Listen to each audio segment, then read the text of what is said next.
I honestly, I just came in to get my ass kicked. Wanted something harsh. Actually went to the Coast Guard first. Saw a video. Was like, oh no, like I need something harsher because I was literally going to like punish myself personally. Like I needed. Punish yourself for what? Well, I mean, I just was doing all the stuff that baseball players did, and then all of a sudden I had like a weird identity crisis where I was like, I needed to find myself.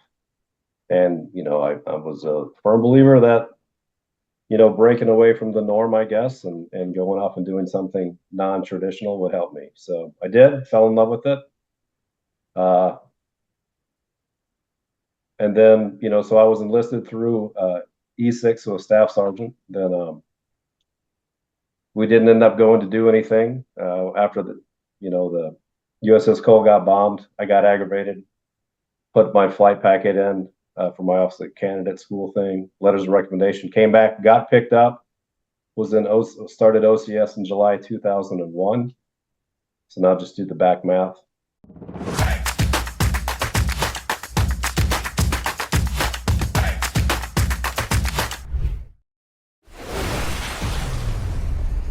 You might have become familiar with this guy because of recent emails from Kelly Whitnauer about the Equine Valor Project and what Danny is doing outside of the mortgage industry as it relates to his military career.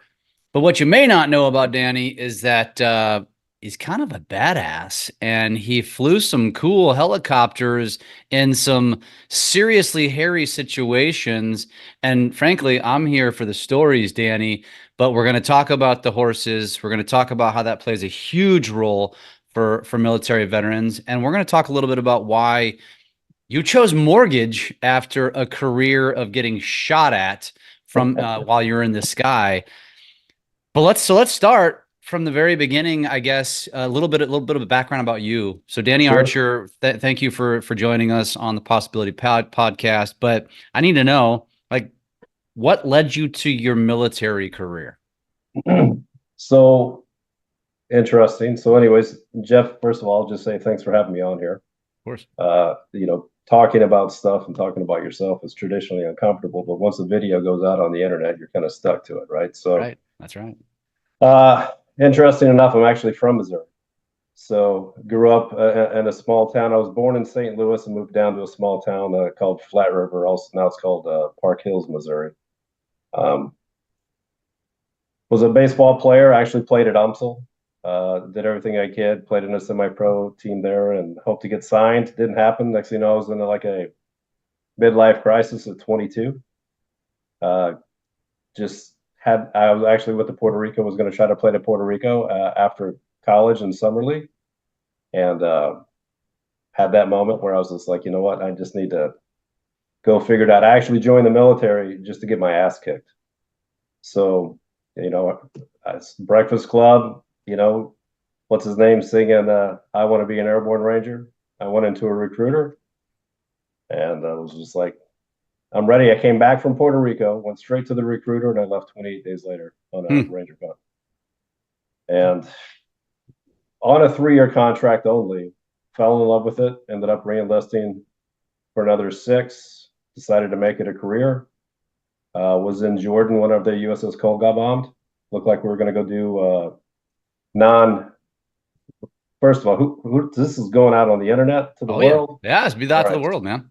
so I'm going to have to dumb down some of these stories. But thought we were going to go do an extraction of some sort. Didn't happen. I ended up doing an interview with the helicopter guys there, and came back. You know, did my letter of recommendation, my flight physical, the flight aptitude test. Went to OCS, officer candidate school, and then so there was a bunch of opportunities for us to go do. So this is pre 9/11. So I joined in March of '96, and So when you joined, you didn't know that you were going to become this MH-47 Gulf helicopter pilot flying in combat, essentially battles, right? now, so this is a post like Mogadishu, right? So Somalia. Um, I honestly, I just came in to get my ass kicked. Wanted something harsh. Actually went to the Coast Guard first, saw a video, was like, oh no, like I need something harsher because I was literally going to like punish myself personally. Like I needed. Punish yourself for what? Well, I mean, I just was doing all this stuff that baseball players did, and then all of a sudden I had like a weird identity crisis where I was like, I needed to find myself. And, I was a firm believer that, breaking away from the norm, I guess, and going off and doing something non-traditional would help me. So I did, fell in love with it. Uh, and then, so I was enlisted through E6, so a staff sergeant. Then we didn't end up going to do anything after the USS Cole got bombed. I got aggravated, put my flight packet in for my officer candidate school thing, letters of recommendation, came back, got picked up, started OCS in July 2001. So now just do the back math. And I'm in the very end of OCS when September 11th happens.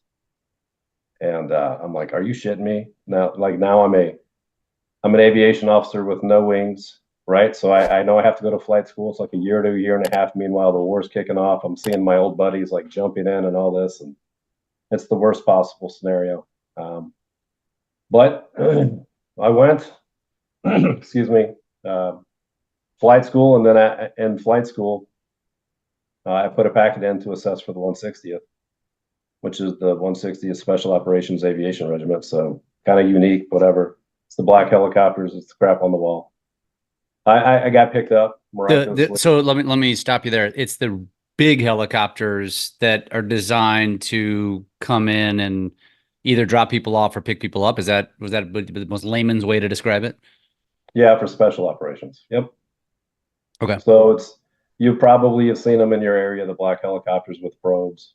It's like a double. It's got like a double. So that's the MH-47. That's the Chinook. Yep. Okay. So we have it's the heavy assault version of that aircraft. Got it. You load it up with a bunch of bad people and you land in the bad guy's front yard and they go do the nation's business. That's crazy. I mean, so you are just like almost a sitting duck target for most of your missions. Yep, absolutely. I don't have guns forward. I've got 4 guys on the back, 2 guys on a minigun and 134 minigun, and machine gun on the ramp. And yeah. How many? So are there more than one? Are there more? Were you the pilot? Was there also like a navigator? Like I don't know how this works. It's just you and another guy, and then you have 4 guys on the back that are protecting helping, and call out obstacles and stuff like this because it's a big aircraft. So you got to come into confined areas, kick up a lot of dust to help call you safely to the ground while they're manning their gun. Once the dust kicks up, looking outside is kind of useless. And interesting enough, when a helicopter comes down towards the ground, the rotor downwash goes like that. So even though it might be horrifically dusty out here, directly under the aircraft is a sweet spot of clarity. So they hang out and they call out the obstacles and stuff. And then I'm in a brown, I'm just flying a video game, like looking at my computers, listening, hold you down, slide left 5, 4, 3, 2, 1, hold you left. All right, clear down left, clear down right. And then you just start have contract, it's a bunch of stuff. But yeah, it's a complete and utter blind faith. Meanwhile, the world's going crazy, potentially, or maybe it's not, and then we get them in, climb up out of the dust. And then so the dust almost serves as a protection barrier. Completely. Ish. I mean, they can just shoot into the dust too, but you just have to like the thing is you're just so task oriented. So kind of control what you can control. So yeah, it's interesting. We have a navigational route that we plan for tactics and whatnot, and then you get to what's called a spot where everybody goes to their landing zones, and then from that point on, so all the way up to here, your mind's going crazy, and then once you get to that point, you got to shut all that off and go stick your landing.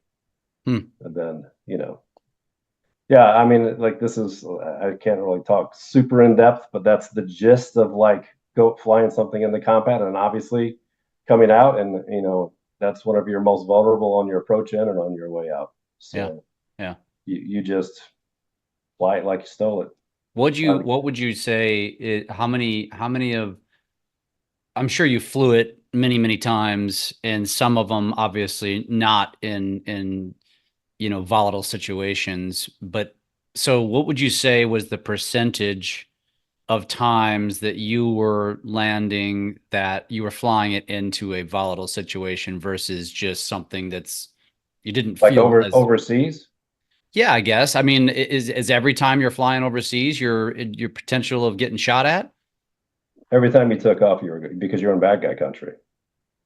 So, as soon as you took off from the airfield and you broke from the airfield kind of wall slash whatever, I mean, you're flying over people's houses. So, it wasn't like we would put up flags and like, this is the enemy position. And, like they're kind of everywhere. So, Yeah. but I would say that we didn't do like fun flights overseas. Like if we were taking off traditionally, it was good to go. But I mean, I guess not flying into a battle zone. Well, Or overseas, like is it all a battle zone overseas? if I was taking off with people on back, we were going to do something And that was what percentage of the time that you had people over on back? there. 90. Wow. Like That's crazy. if I said how many times we probably executed in a month, uh, it would sound not believable. Hmm. Okay. Um, What is it? well, I mean, I will say like in Iraq, there were days that we in 30 days we do 45 targets because we do multiple targets in a night. Wow. You know, Fascinating. What goes through your head?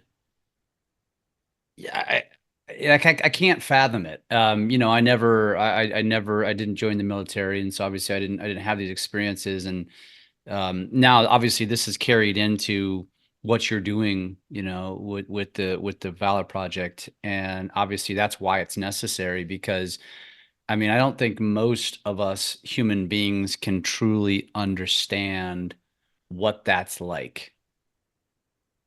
I so mean, we complain about, a file not getting approved, and that's going to cause the most amount of stress, for weeks on end. Or in some cases, maybe since you brought up St. Louis, you might think that it's dangerous to go down into the city of St. Louis.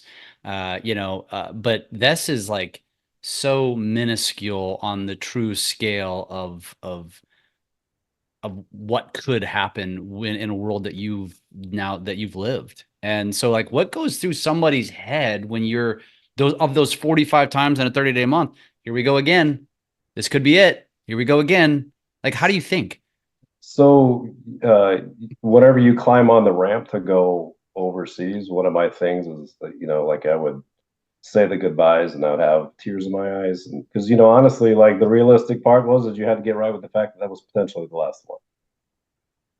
And then as you would climb up the ramp to the bird that's going to take you overseas, you just kind of go, and then you're right with it, and just go So do. so it's not when you're overseas, it's when you're ready to go overseas because You can't just turn that on and off, right? So there's a preparation, and then there's a de-escalation mentally that you have to do. That's probably where one of the problems that you see with a lot of guys that were going after it is the fact. I mean, like no shit, I've gone from a target where the sun's come up, jumped over the mountain to go through, get out, quick change, go through customs, hop on a bird, fly overseas, back home, be back in less than 48 hours and be at a parent teachers top conference with my wife. Yeah, like multiple times. Like, and then she's like, you're just sitting there like my wife's like, why do you look so weird? I'm like, I was literally just getting shot at. Like, you know, yesterday. yeah, Now I'm getting shot at by a teacher telling me about my child right, shot at, and I was yeah, legitimate. I mean, yeah.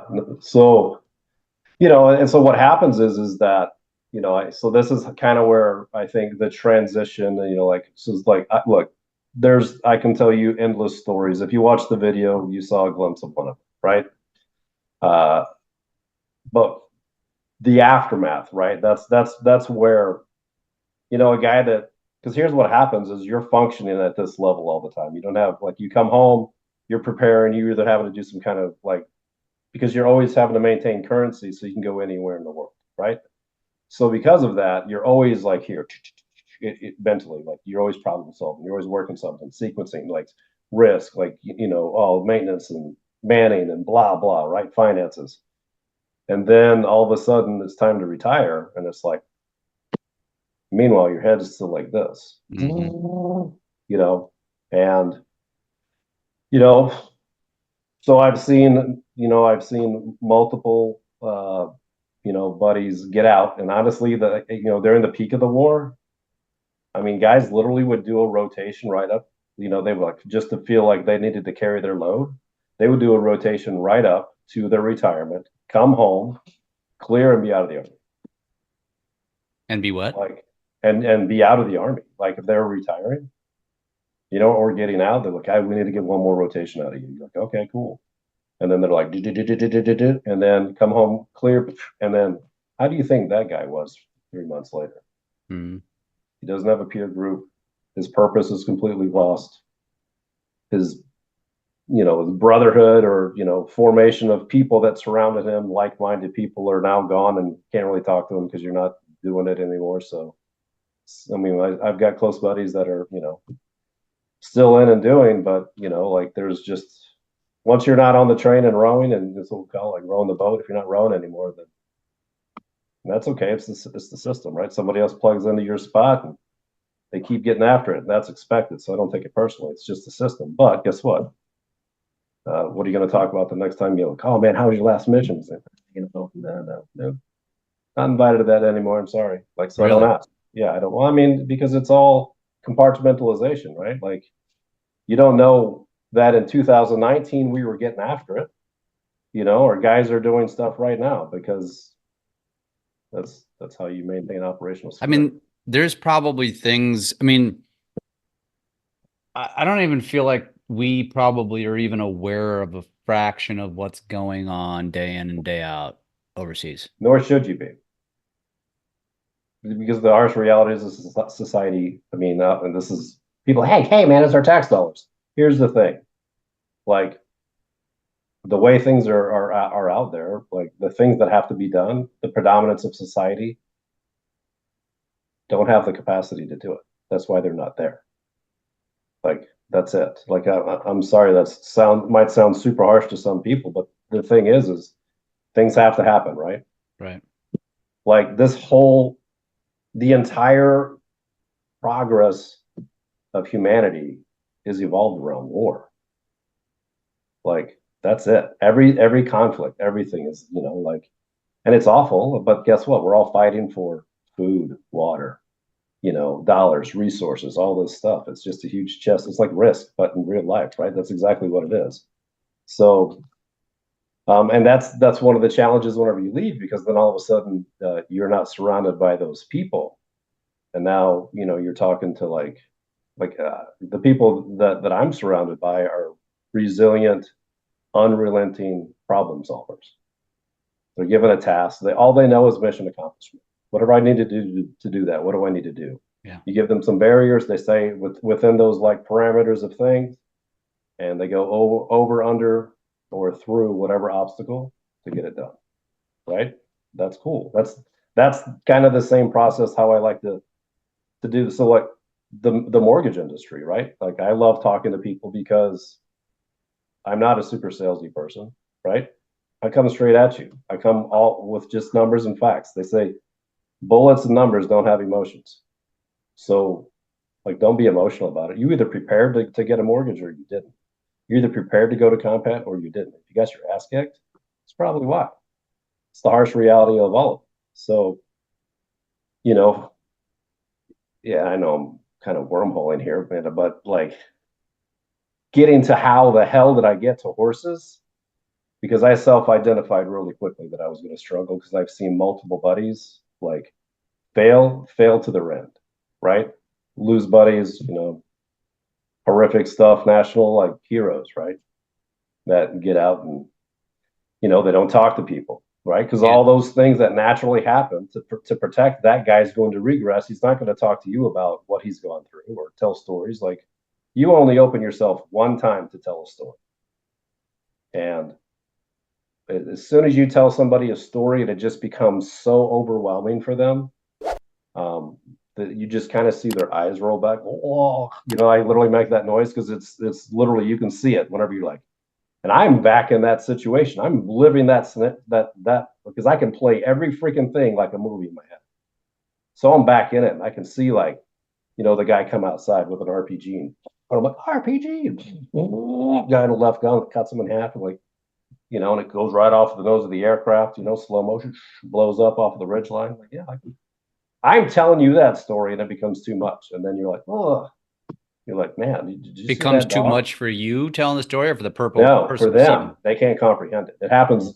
Like, I don't. Like, you're like, I want to hear some stories. I'm like, yeah, because you're gonna lose everybody. Like, oh, this guy's full of shit. You know what I mean? Like, it's just because they're like, nah, that doesn't happen. If he was really doing it, he wouldn't be talking about it. But I will tell you, for me, because I do talk about it, or at least that horse video, I have never done anything like that. I would never think I was going to be in a podcast, but here I am. But you know why? Because the people that know me know that if I'm saying it, and I struggled, and I still struggle. Everybody struggles. I think it's much like anything else. You have to just continue. You need to have coping mechanisms. You need to continue to work it, right? Work the process, right?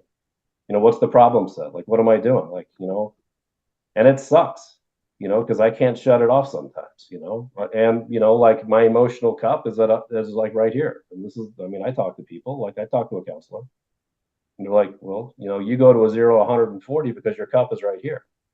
And so one little thing, and you're there. So I'm already wrapped, and that's what I'm trying to do, is de-escalate the brain. Well, now you throw that same dude that doesn't talk to anybody, he's now completely isolated. They traditionally turn into some sort of like agoraphobe, where he doesn't want to, like, go outside of his house, goes into some sort of like chronic drinking or drug for a coping mechanism. And guess what? It's just a one dark night away from clacking yourself off with a Glock. So I am 140% in everything that I do. It's That's really awesome and really awful, right? Because I can't half-ass shit, except for aging. I suck at, because I keep aging, and my body's like, let's try to get fat, and I'm like, this is awful, because I used to be like a really good athlete.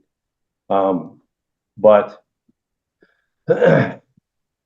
so, anyways, how in the hell did I get to horses, right? How did this happen? Actually, so it's interesting, because now that you described a lot of this stuff, and I know we're not going into massive detail here because obviously we can't, but the just the it's funny how you're describing these things, which again are real life.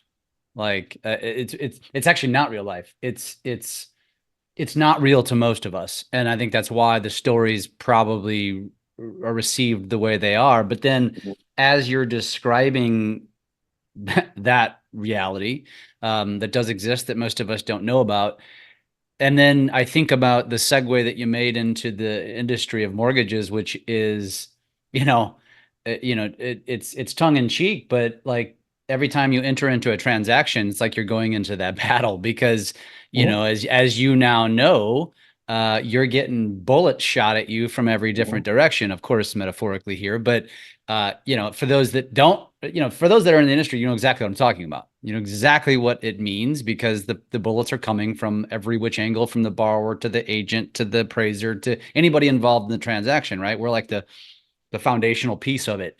And so it's interesting that you chose this career, because it almost seems appropriate. Like, you can handle it.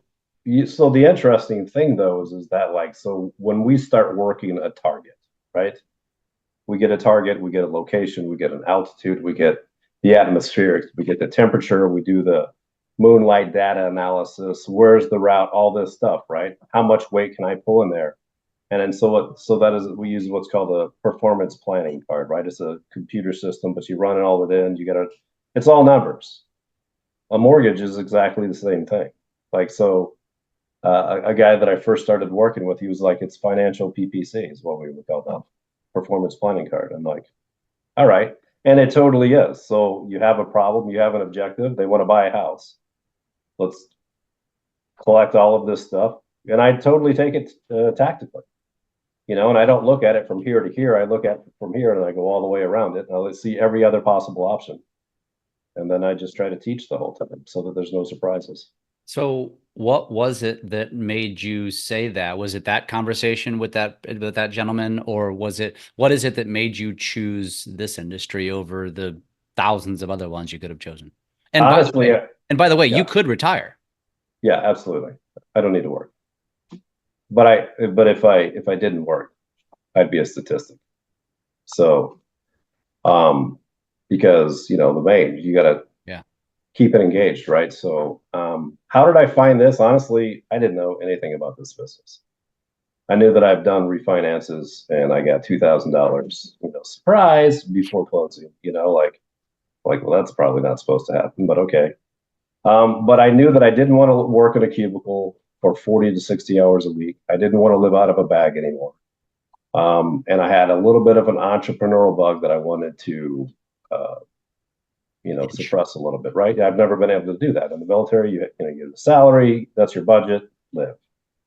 So, just kind of as I was trying to, because honestly, I was super concerned about what I was going to do. You have to fulfill that new purpose, right? Like that's the thing. If I don't have a purpose, what am I doing? Yeah. Because we are taught never to just like status quo is bullshit, right? You should always be improving your systems, improving your processes. It's execute, you evaluate, you adjust, and you execute. And it's over and over and over and over, right? So that's why people with, kind of my background would love this business, but there's risk. Guess what? If you're trying to go straight to your $1.5 million bougie house, it's probably not going to happen immediately, right? So, I tell people like you get into it, like don't change anything. Just be happy and go on baller ass vacations. And then if it evolves to something like that, then awesome. Because the problem solving I freaking love. I traditionally hated anybody that I didn't know. That was my safeguard to anything because I didn't want to expose. I don't want to talk about shit, right? Like I don't care. I don't know this person. I'm not going to act with them. I'm not even like I'm going to look, resting bitch face. I was the king of it. And now I'm in a business where I'm on the internet and I talk to people. But once you're in my circle, you're in your family, right? If we went to combat, you're on my battle crew. I could call people right now, no issues. They would answer. If I needed something, done.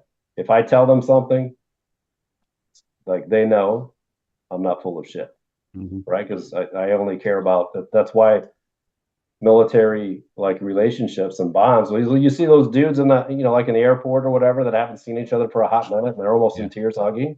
That's why. Because there's no bond that environment, that relationship cannot be replicated in any fake stress in society. You can't. Like guys on like on my shootout missions, like it doesn't even matter. Even if I'm just a regular mission, it's like they're family. I was in Ranger Battalion before that. I've got guys that literally are like uncles to my kids, but they've never met them because maybe they live in the United States or whatever. But I can call them, and within like the first ring in the pickup, we're flashed back 20 years. Mm-hmm. Like, how can you compete with that? But now you make a team of those people, those like-minded, full trust individuals on a team. Holy shit, can you do something with? No, that's what I'm trying to do right now. As guys are transitioning, I've already ripped through it. I'm a bull in a china shop. I'll jump out in front, run through the thorn bushes. I don't care. But as I do them, I'm taking mental note. That part sucked. I can probably put a correction in that to make that better. So, as a guy is 2 years out, 18 months, a year, 6 months, whatever, I mean, hell, I could bring him into this. This is one of the things that I talk to some of my buddies now. I'm like, hey, man, just join my team. We could build your business while you're transitioning so that once you're out and you're ready to go, you're already up and running. You're already connected with a bunch of realtors. You got business coming in. And oh, by the way, I just replaced the formation of people that you just left from. Yeah. And I put you into a support structure because you're going to get involved with the Equine Valor Project. or you're going to get into one of these other veteran care systems that are in our area or across the United States. Because ultimately, you, Jeff, as a veteran, if you relocated from Lake of the Ozarks, right, and you go to, I don't know, pick a state. California. Perfect. California, because you want to go hug a bunch of trees, right? So see, oh, just going to piss, just going to get at them, right? But you go out there, you should automatically be able to plug in and see exactly what veteran care options are there, because it doesn't got to be horses. Maybe you want to go do, dirty dancing. You want to do the clay pots, or cook, or learn how to do play a musician. Because one of the things as I've gotten into the veteran care niche, if you will, the niche is that everybody seems to get operational, but then once they're operational, they're struggling to keep their head above water because everybody's trying to fight for a piece of pie. I'm like, fuck that. Why would you do that? Like, let's just share the whole freaking pie, right? Because if we just have collaborative partnerships, you have access to everybody. Guess what? Not everybody wants to ride a horse. I'm a retired helicopter pilot that used to jump out of freaking airplanes, right? Do you think I want to bounce around on a horse? No. Do you think that that's like I'm trying to recreate Yellowstone? Like, no. Like most of my personal stuff that happens with horse care. Like I tell you what, and I stumbled on it. But then I saw the need. I self-identified. I knew I needed to kind of get something. My daughter was actually volunteering at the place during my transition, whenever I was kind of trying to do a soul search, and I just went out there and just started to do sweat equity shit out there.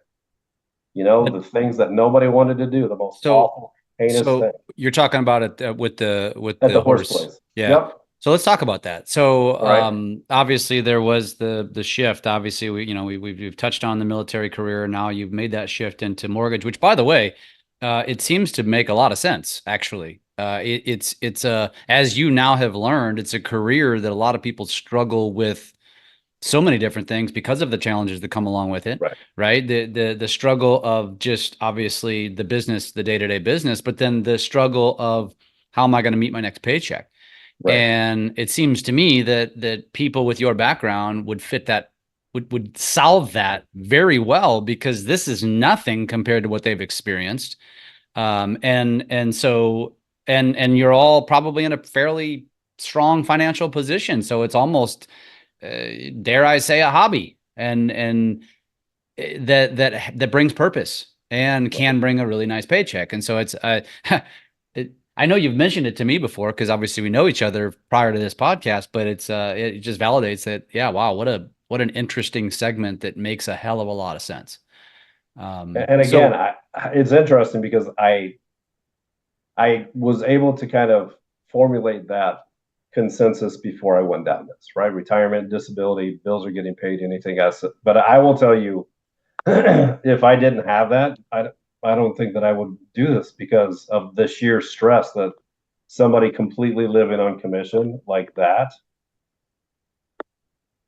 Yeah, man, if I didn't have that, no, it's probably because then now you're probably tapping into some sheer raw emotion with people with my background, which is just probably not fantastic, yeah.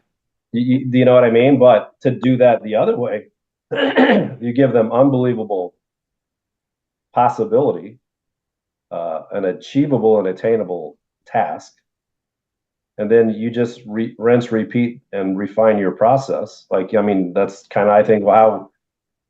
I was super resistant to the social media stuff. I was because we could not really post anything. That was what's bred into your, your, oh no, from a military background. Yeah, I get it. Right, because you're all that stuff, right? So, but guess what? Whenever you're trying to make connections, in the real estate industry, and people that are commission only are creating food, and there's a relationship with whatever, now I'm going to just jump right into the middle. I get it.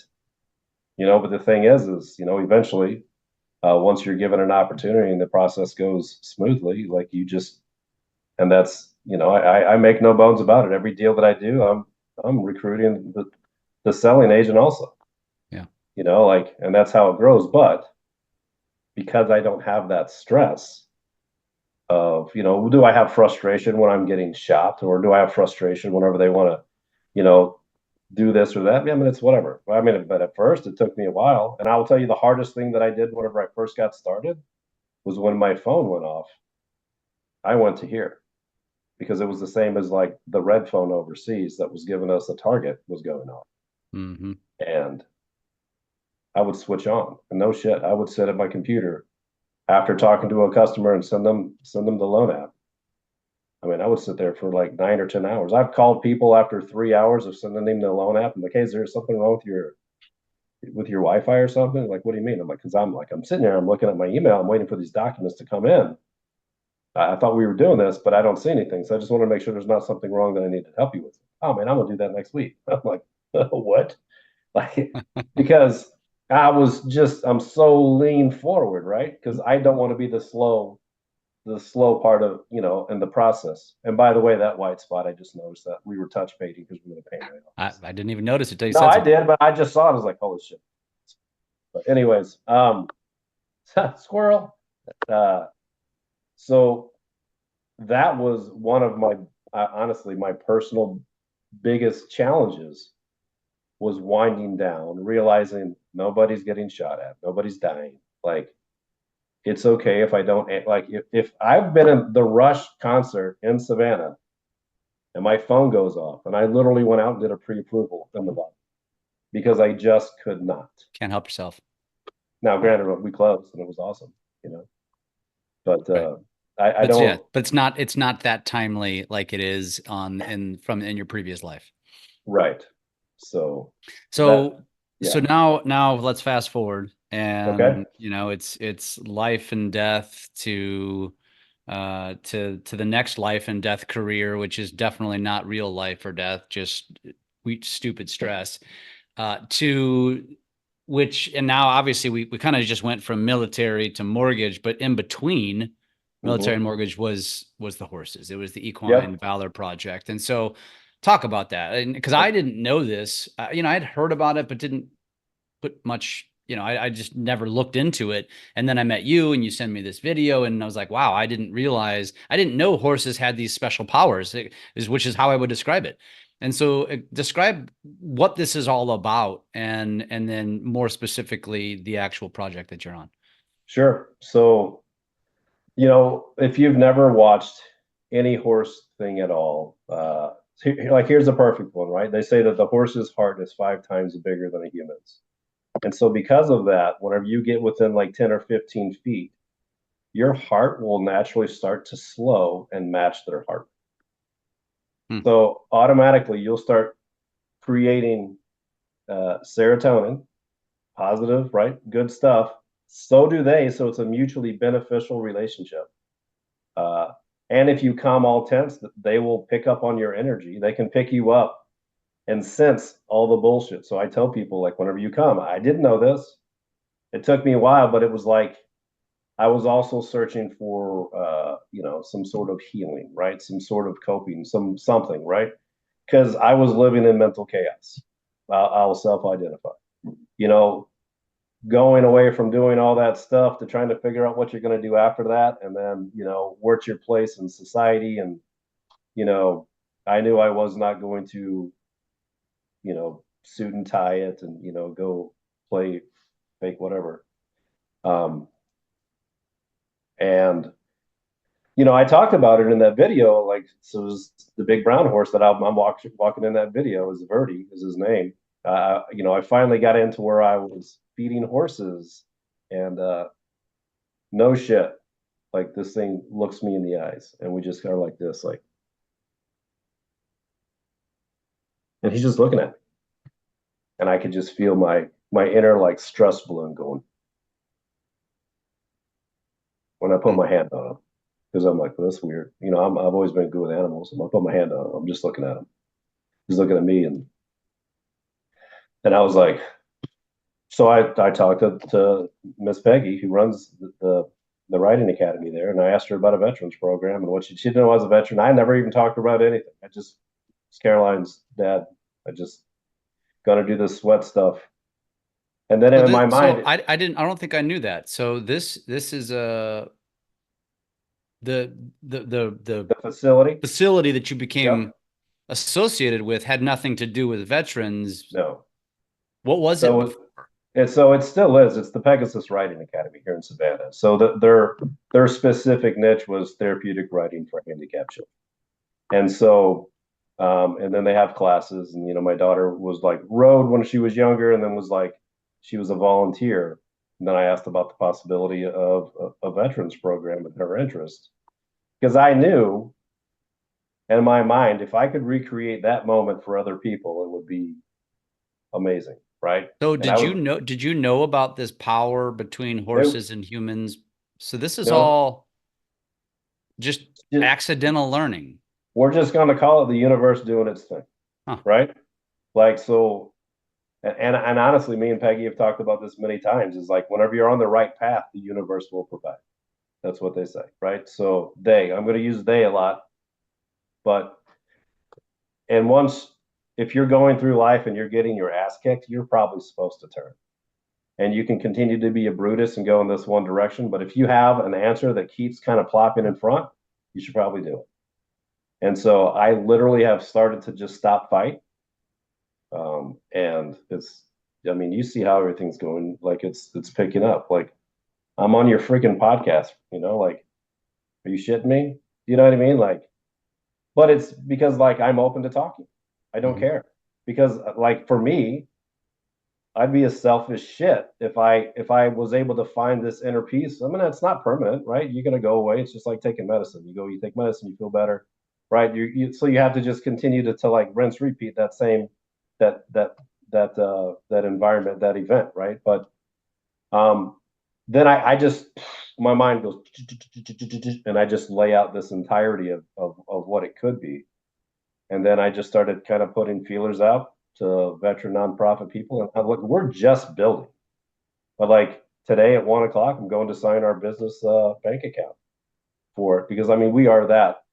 We stood up our own nonprofit because we found trying to get government loans or government grants for the program because she was a therapeutic riding for handicapped kid niched nonprofit. We didn't have access to those as a veteran.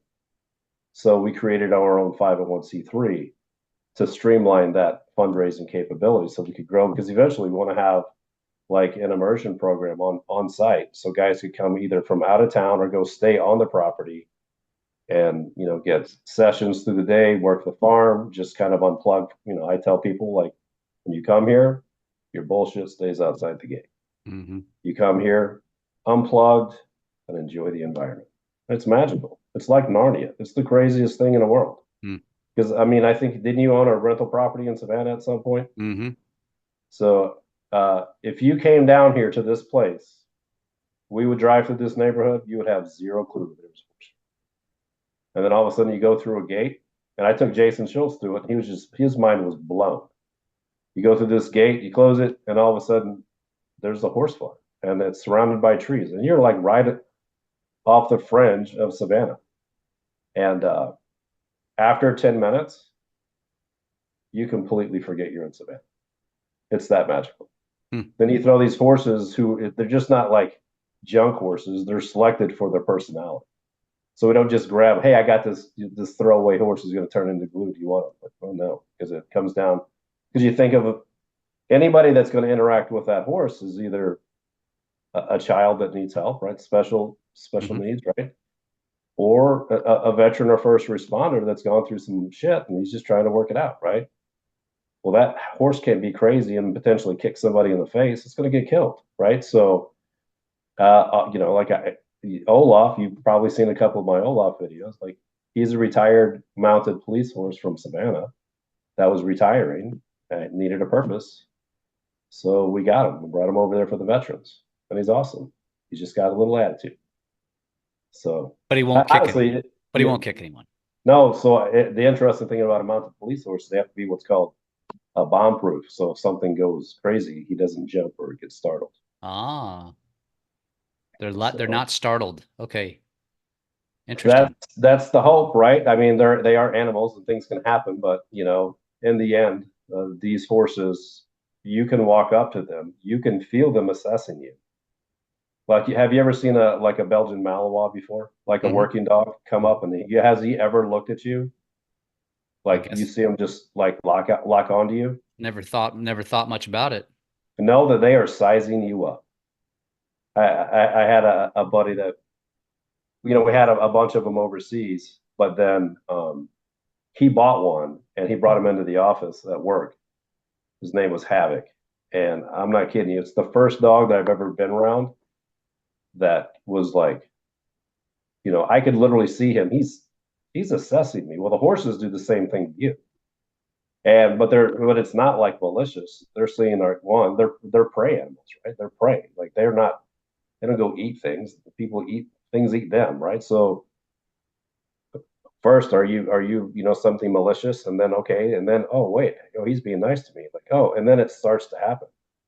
And honestly, it's the craziest thing. Like after we can do this thing where they lock into you, you can take the lead line and just throw it over their neck and they stay with you. And you can start doing facing movements and all this stuff. And those literally just because we're partners now. That's what we're doing. You know, I have not had that experience on the back of a horse yet. I've only ridden there probably 3 or 4 times. Hmm. But it's because that's not my thing. Yeah. Like the magic comes from, like honestly, all just the horse care, grooming and feeding them and then leading them. When we first got Olaf, I literally just took him on a walk like a dog. Just put him on a leash and just walked him around, let him sniff things like that. That's how we bonded. It's like a huge dog. That's all they are. And so again, like a veteran program, like, am I trying to be, one of those dudes that's like doing the sliding, that looks badass, but I have no interest of going off the head of a horse, with I get chronic pains and stuff. So, but being around there in that environment, try to create a system because guess what? I just gave myself another problem to fix, right? Another problem set, another evolution, like an improvement, right? You can see it grow and it grows to this, like keeps my mind engaged. I love it. And, just connecting more people to it and getting the word out. Now at this point, you have discovered, something that obviously is I mean, it was already designed for I think, as you mentioned, handicapped children. Now it's evolved into veterans, and I feel like this could have an impact on anyone that's gone through anything traumatic or not. I mean, for that matter, just somebody who's struggling just with anything. And so what's next? What's next with what you're doing with this particular project? Well, so the hope is, and this is kind of where the cool thing with USA Mortgages is whenever I first joined, I shared that company to my team, who subsequently shared it throughout the company. That's how I ended up in the president's email, and then got the Kelly Wittenauer, which is our director of charity operations or whatever her title is. She reached out to me and said that they wanted to support anything that I'm involved in. So, now I want to fortify the Equine Valor Project. That's our name. We got a website and everything, getting t-shirts in like 2 days, whatever. I mean, it's fine. But get that solidified, and then I want to then start hopping to other nonprofits in the area to help them get going, to help start those collaborative partnerships, to grow the safety net for people, right? Like, again, you don't have to necessarily go and look, you don't have to ride horses. I don't care. Do you know what I mean? But the whole point is that whenever, the key is this, and I use this word, and I totally on the spur of the moment said in the video, the horse is a vehicle for this emotional collaboration, right? That's all it is. It doesn't matter what the thing is that brings people together. Because if you were a veteran and I were a veteran, I assure you we're not going to sit around and compare stories, because nobody gives a shit, right? It doesn't matter how much of a pipe hitter or not non-pipe hitter you were. It doesn't matter. You've been through some stuff. Separating sucks. Your purpose is gone. You're struggling. And it's easy. And I tell you, anytime anybody reaches out to me, hey, Danny, how you doing? It's that. And I'm just giving them a way to, one, an opportunity to recognize that you're not alone, and let's go and try to make things a little bit better. So, what's next for me? I mean, trying to get this business going, grow it as much as I can. I'm currently licensed in Georgia, Florida, South Carolina, Kentucky, Tennessee, and Texas. Working on North Carolina right now because it's more people that I can help. Right, that's what it's all about. And then, at the same time, I mean, hell, I can do the same thing for nonprofits in those states. Danny Archer, like, who gives a shit, right? But I'm the guy that doesn't care to like talk and do this right here. That's powerful in and of itself. I don't need a script. I'm looking at, I can't, like, you're totally fuzzy because I'm not wearing my glasses right now. We've already had that discussion, right? And just see where it goes. Like, I can feel I'm on the brink of like something, right? I mean, gosh, I have another guy, Christoph Morrow, that I connected with through the work, right? Guess what? And I'll even say it, Christoph Morrow, look him up. In fact, this is his book, right? He's a client, but guess what? I'm going to get him out to the horses. I had him come down, horrific Tourette's. He's on TikTok, Instagram, all this stuff. And this is where it's like this job has gotten super cool for me. And I had him come down. We were doing a horse event, got him with a horse, had him put his hand on the forehead of a horse right here. And I made him close his eyes and just relax. And his Tourette stopped. Like, I almost said the F word there, because seriously, how cool is that? Yeah. So where's it going to go? More of that. Do you know what I mean? Like, yeah. So is it awareness? Is that really what needs to happen here? Is there just needs to be more awareness around this? I mean, like, look, guess what? I'm doing it, the bale of hay drive, right? That's what went through the company the other day. That the whole point of that is guess what? Nonprofits don't generate funds, right? So guess what? Horses eat twice a day, nonstop. It's expensive. So I'm trying to, and a thank you to the Pegasus Riding Academy. I want to be able to fund a year's worth of delivered hay. That's my goal, $15,000. Like, that will do it. Yeah. Just as a thank you to allow us to come and partake, Yeah. enjoy. So I don't know where this is going to go to. Save lives, man. I mean, that's what this is doing. Absolutely. Like, and so, like, where does that go, man? I don't know, but I'll tell you what, I'm sprinting down the road to find it, because I don't, like, I know I'm on the right path. I feel it now, and to be able, and what makes it even more like badass is that I'm able to blend the mortgage industry with it. Because now I have realtors that are willing to share portions of their commissions to as donations to our program. Yeah. I mean, imagine that. Like, if you have, $2,000 a month going to like multiple nonprofits, like, how cool would that be? Right. Yeah. So I don't know, That's cool. So tell us where, if somebody wants to, overlooked the email that went from Kelly and wants to learn more, share more, what's the best place to do that?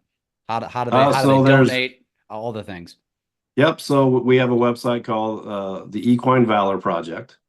It's just like it sounds. You can go on there. There's a donate button. You can click it. It will go to a pay site. What's cool is USA Mortgage actually built this funded page for us, where 100% of the proceeds raised will actually go to the program. So unlike any of these other fundraising things, there's no catch. So they've created this where you can go, and if you donate $10, you donate $500, you donate $1,000, it doesn't matter. It passes through USA Mortgage and then right to our account. And every dollar helps, so there's a running total on there. Obviously my goal is 15,000. We're slowly getting there, but obviously, but then we're talking about like fortified, living spaces, which we're going to use actually military containers, and we're going to make container houses because of the weather here. So we can fortify those, get some electricity and water down there. small little bunk houses. They don't need to be super extravagant, just somewhere to cool down, get out of the shade, and kick your boots off. And then classroom, what we're wanting to do. We're building in. I had another military connection of mine that's going to come in, and he's got a nonprofit that does trails. So yeah, so we're going to set up a 1 kilometer trail through the marsh area there, which is going to be a sensory trail for the children, and then the horses are going to be able to be led and walked, and ridden through there. So yeah, equinevalorproject.com. And the video that we talked about is actually hung on the webpage. Just, it's pretty easy. You just hit some buttons, donate, they'll take your money. We'll totally appreciate it. So It's awesome. It's awesome, man. I mean, it sounds like we need more than just 45, 50 minutes to go through everything, but now people know about this, which is what's important. Awareness is important. And I think what you're doing is it's there's really no word to describe it, man. I mean, it's incredible, and it's commendable, and all the things. And so I think if you're out there and of a veteran, I think getting them in touch with somebody like Danny is incredibly important, just so they can have somebody to talk to figure out what's next. Because it sounds to me like that's I think we all know about it, but we don't really know about it, and we Right. don't talk about it, and we kind of it gets kind of brushed aside, just like most of what's going on, maybe intentionally, in the military world. It's not brushed aside, but it's kept secret. Mhm. And that's kind of a problem, because now we don't know, and we don't give it as much attention as it probably deserves. And it's great having this conversation with you, because I'm ignorant.